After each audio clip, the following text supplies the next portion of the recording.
పండితుడిని, ఒక అరటిపళ్ళ గెలను మోస్తున్నటువంటి కూలీవాడిని గురించి కూడా దీంట్లో మనకి ఎగ్జాంపుల్గా చెప్పారు. విలువైన విషయాలు అనేక తెలిసిన వాళ్ళు వాటిని వల్లించి ఘనత పొందుతారే కానీ ఆచరించి తృప్తి పొందడం వారికి చేత కాదు. అరటిపళ్ళ గెలను మోసుకు వెళుతున్నటువంటి కూలి ఎలాంటివాడు, అలాంటివాడు పండితుడు.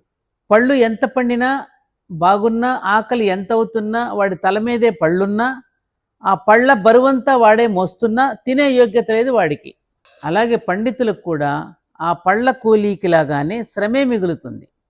అందువల్లనే ఇన్ని తెలుసుకుని చివరికి వెష్టపట్టమే మిగులుతుంది. ఆచరణ అంటే ఇష్టపడిన వాడు జీవితంలో వెష్టపడక తప్పదు అన్నారు మాస్టర్.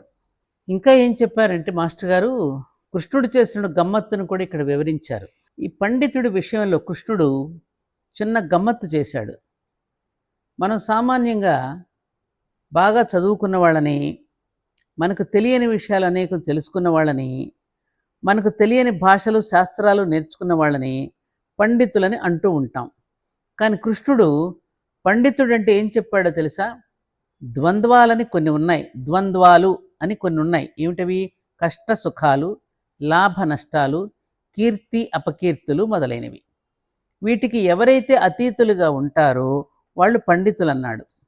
అలాగే మరొక చోట ఏం చెప్పాడంటే, గీతలోనే విద్యా వినయ సంపన్నుడైన బ్రాహ్మణిలోనూ, గోవులోనూ, ఏనుగులలోనూ, కుక్కలోనూ, కుక్కను చంపి తినేవాడిలోనూ ఒకే అంతర్యామిని దర్శించి అనుభవించగలవాడే పండితుడు అని నిర్వచించాడు. అంటే కృష్ణుడి దృష్టిలో యోగ విద్యలో పండినవాడే పండితుడు అన్నమాట. చూసారా కృష్ణుడు చేసిన గమ్మత్తు ఎంత బాగా చెప్పాడో? అదే మాస్టర్ గారు ఇక్కడ మనకి ఎగ్జాంపుల్గా చెప్పారన్నమాట.